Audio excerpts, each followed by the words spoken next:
নবীজি বলেছেন কিয়ামতের আগে খাসফান ওয়া মাসখান ওয়া কাদফান, ভূমিকম্প হবে, ভূমিধস, পাহাড় ধস, চেহারার বিকৃতি, মহামারী, দাবানল, এই সকল গজব আসে যার তরফ থেকে। তিনি কে?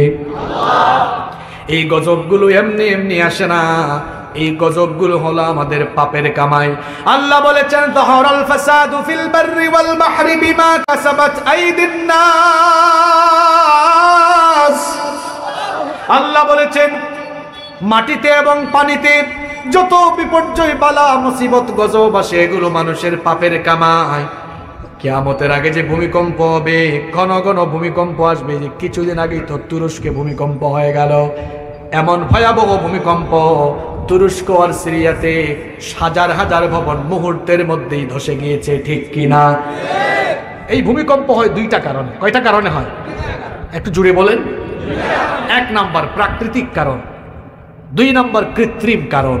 প্রাকৃতিক কারণ কি? যে প্রকৃতি আমাদের চারপাশে চতুর্দিকে গাছপালা, নদ নদী, খাল বিল, পাহাড় পর্বত, এগুলো মিলে হলো প্রাকৃতিক পরিবেশ। এই প্রকৃতি কি অটোমেটিক হয়েছে না প্রকৃতি একজন বানিয়েছেন? অমানুষের জাত। নাস্তিকদেরকে অমানুষের জাত কেন বলছি জানেন? এটা মানুষের জাত না, এটা আল্লাহ কোরআনে বলেছেন উলাইকা কাল আনআম, এগুলা মানুষের জাত না, জানোয়ারের জাত। আল্লাহ বলেছেন বাল হুম আদাল, এরা এর চাইতেও আরো নিচের ক্যাটাগরির। কেন? কারণ এরা সৃষ্টিতে বিশ্বাস করে কিন্তু স্রষ্টায় বিশ্বাস করে না। পাগল ছাগলের দল, কি জাতের ব্যাকল। আচ্ছা আপনারা বলেন তো, ড্রাইভার ছাড়া কি গাড়ি চলে? আরেকটু জুড়ে, ড্রাইভার ছাড়া গাড়ি চলে? পাইলট ছাড়া বিমান চলে? ওই দেখেন অপারেটর আছে, অপারেটর ছাড়া কি মাইক চলে? এই ক্যামেরাওয়ালা ভাই ছাড়া কি ক্যামেরা চলে? তো ড্রাইভার ছাড়া যদি গাড়ি না চলে, পাইলট ছাড়া যদি বিমান না চলে, অপারেটর ছাড়া যদি মাইক না চলে, ক্যামেরাওয়ালা ছাড়া যদি ক্যামেরা না চলে, তো স্রষ্টা ছাড়া সৃষ্টি কেমনে চলে? অবশ্যই সৃষ্টির পেছনে স্রষ্টা আছেন না নাই? এই জন্য আল্লাহ তাআলা বলেছেন আল্লাহু খালিকু কুল্লি শাইইন ওয়া হুয়া আলা কুল্লি শাইইন ওয়াকিল। আল্লাহ তাআলা বলেছেন সব কিছুকে সৃষ্টি করেছি আমি, আর সব কিছুর তত্ত্বাবধান, পরিচালনা এবং নিয়ন্ত্রণ যার কাছে, তিনি কে? এই যে ভূমিকম্প, আমরা যে ভূমির উপরে আছি, এই ভূমিটাকে কাঁপাইয়া দিতে পারেন কে? আল্লাহ। আজকের বিজ্ঞান বলছে আমরা যে মাটির উপরে আছি এটা কয়েকটা প্লেটের উপরে নির্মিত। বিজ্ঞান যার নাম দিয়েছে টেকটনিক প্লেট। যখন এই টেকটনিক প্লেট একটার সাথে আরেকটা ধাক্কা খায় তখনই মাটি কেঁপে উঠে, কারণ টেকটনিক প্লেটের উপরেই তো মাটি, ভূমি, এই জমিন। আর ভূমিকম্পের মাত্রা হবে কত বেশি এটা কেমনে বোঝা যাবে?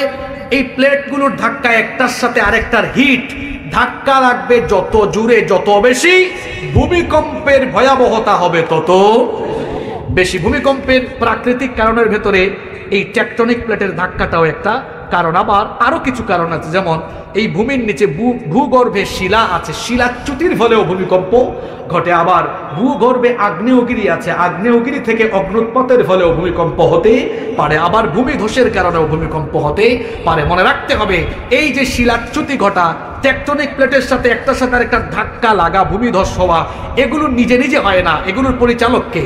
আল্লাহ। তাহলে আল্লাহর হুকুম ছাড়া এগুলোকে হবে না।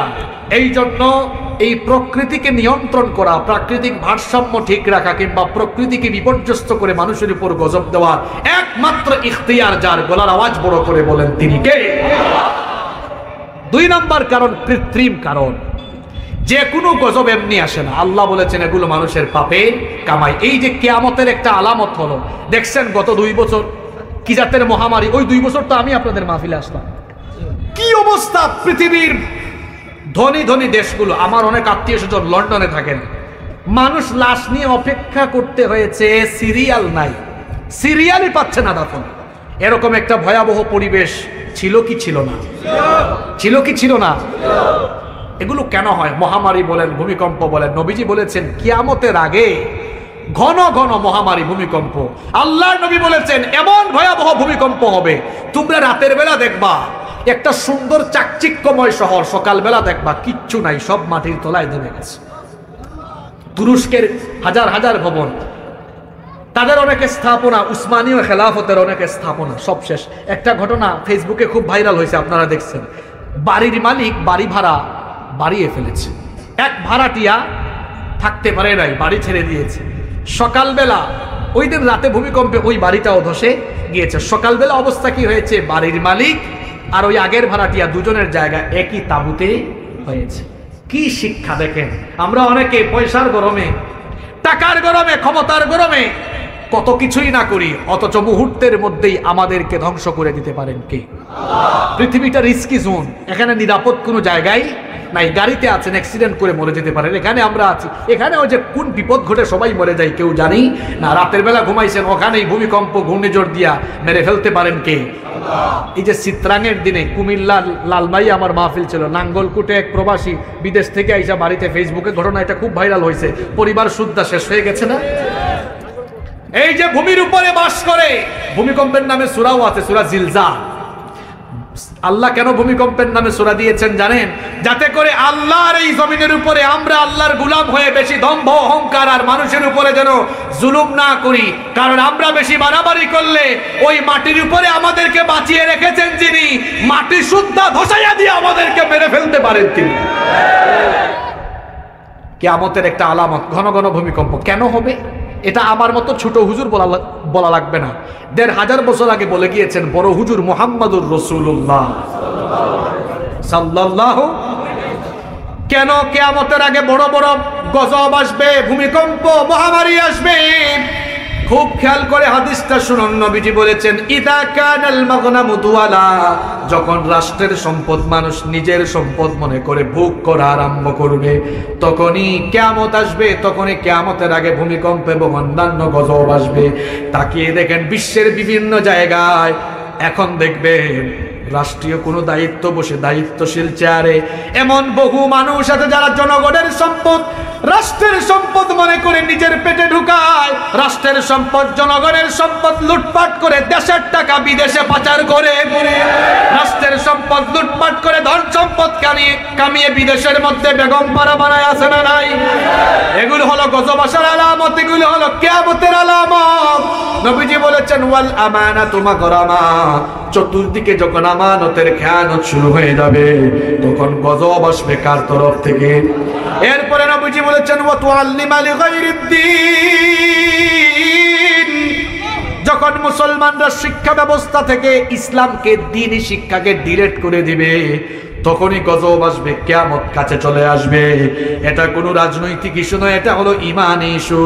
দেখেন ৯১% মুসলমানের দেশে শিক্ষা ব্যবস্থায় ইংরেজি আছে, বাংলা আছে, গণিত আছে, ফিজিক্স আছে, কেমিস্ট্রি আছে, বায়োলজি আছে, ইতিহাস আছে, ভূগোল আছে। কিন্তু ও নোয়াখালীর মুসলমান শোনেন, কপালপুরা মুসলমানের এই দেশে শিক্ষা ব্যবস্থায় কোরআন হাদিস ইসলামের কিচ্ছু না। সামনে যে কি গজব আসতেছে এটা আমাদের মতো হুজুররাও জানে না, আপনারাও জানেন না। বড় হুজুর বলে গিয়েছেন ১৫০০ বছর আগে, নবীজি বলেছেন, যখন মুসলমান তার শিক্ষা ব্যবস্থা থেকে দ্বীনকে বিদায় করে দিবে, ভূমিকম্প আসবে, মহামারী আসবে, গজব আসবে। এজন্য গজব থেকে বাঁচার জন্য এক একজন এক এক দল করতে পারে, কিন্তু আমরা সবাই তো মুসলমান, ঠিক কিনা? এই গজব থেকে দলমত নির্বিশেষে আমরা সবাই বাঁচতে চাই কি চাই না? তাহলে বলেন তো, এই জন্য নবীজির এই হাদিসকে আমরা অনুসরণ করে সচেতন হয়ে আমাদের শিক্ষা ব্যবস্থায় দ্বীনি শিক্ষা রাখার দরকার আছে না নাই? এরপরে নবীজি আরো বলেছেন, কিয়ামতের আগে এরকম গজব আসার আরো আলামত হলো, আরো কারণ হলো, ওয়াসাদাল কাবিলাতা ফাসিকুহুম, ফাসিক লোকেরা সমাজের নেতা হয়ে যাবে, চরিত্রহীন লোকেরা, অযোগ্য অপদার্থ লোকেরা দায়িত্বশীল চেয়ারে বসে যাবে। এখন দেখেন সমাজে তাই শুরু হয়েছে, অযোগ্য অপদার্থ লোকেরা সমাজের নেতৃত্ব দিতে শুরু করেছে। এগুলো কিয়ামতের আলামত বলেছেন মুহাম্মদ সাল্লাল্লাহু আলাইহি ওয়াসাল্লাম। নবীজি বলেছেন আরো আলামত হলো লুবিসাল হারির, রেশমি পোশাক পরিধান করা। আরো আলামত হলো ওয়াশুরিবাতিল খুমুর, মাদককে মানুষ হালকা মনে করবে, জায়েজ বিষয় মনে করবে। গান বাজনা বাদ্যযন্ত্র যখন বেড়ে যাবে, তখন কিয়ামতের আগে এই রকম সিরিজ ভূমিকম্প, মহামারী কিংবা অন্যান্য গজব যিনি দিবেন তিনি কে? তাহলে এই সকল ফিতনা থেকে, গজব থেকে বাঁচার জন্য আমাদের সবাইকে হেদায়াতমুখী হওয়ার দরকার আছে না নাই? আল্লাহ আমাদের সবাইকে হেদায়াতের উপরে অটল রাখেন। আরো আস্তে আমিন। কষ্ট হচ্ছে আপনাদের? 15টা মিনিট থাকা যাবে না? না থাকা যাবে না?